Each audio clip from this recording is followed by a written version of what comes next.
Welcome back, everyone. Hopefully your task last week of producing a logo has gone well. What we're going to be doing today is looking at how we're actually going to make our model of our passive speaker. So hopefully you have been collecting cardboard boxes and stuff, enough resources to be able to make our sort of full-size working passive speaker. Which is examples there. Remember about 2 or 3 weeks ago, you produced your internal layout of your passive speaker using your iPhone or Android phone as a template to produce that. So we're going to use this drawing you've produced to create our actual cardboard pieces.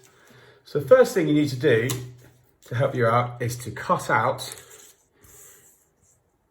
your piece like so, and that'll be our template we're going to use for our cardboard pieces. And you can use a cardboard from your Amazon box, whatever it might be, position it into place, like so, and you can either then draw around it, draw around it, or stick it on and cut it out. Obviously, depending on how thick your phone is, will depend and how many pieces you actually need to cut out. So to fit an iPhone, obviously they're quite thin, so I needed to cut out 3 pieces to fit our phone in, and that'll be thick enough for our iPhone. I need my front piece, which is obviously not the same, so these pieces have got the channel in for the sound to go through, and obviously a back piece as well to stop the phone just falling out the back. So once you cut all these shapes out, what you can then do is just stick them together. I didn't have any Pritt stick on me, but I did have some double-sided sticky tape, so I'm just using double-sided sticky tape to stick all these together. Obviously, if you have got some Pritt stick, all the better.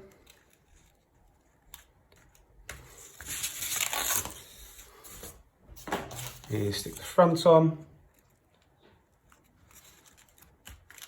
And then the back piece here, finally. Okay, like so. You've then got your passive speaker where your iPhone can fit inside. The sound, that channel that's inside, and those 3 pieces inside, will travel through and get amplified through the hole in the front of the speaker. So that's how we're going to produce our passive speaker.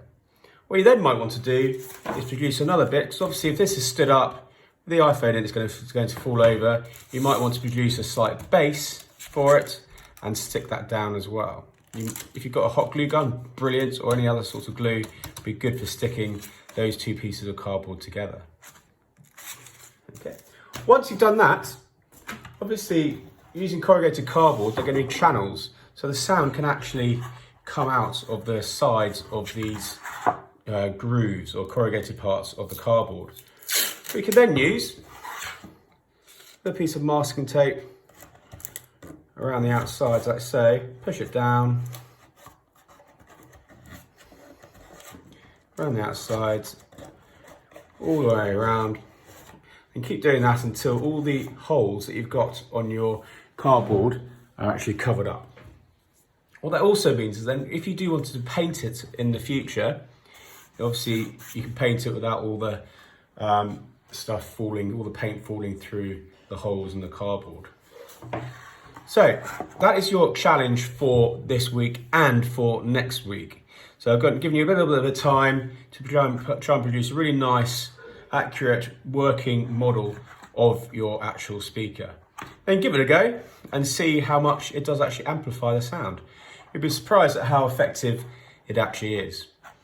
If you've done one and you think you can make it better, by all means, have another go at producing another prototype. You might want to go from one speaker to maybe having a little bit longer and having a second one on the side and seeing how that works. You might want to then, with your logo, produce your logo and then stick it on where it might need to go on your actual model as well. Again, as I said, you might want to paint it as well to get a bit of colour involved. So lots of potential there. You've got 2 weeks to do this. So the deadline is the following, not this Friday, the following Friday. Enjoy.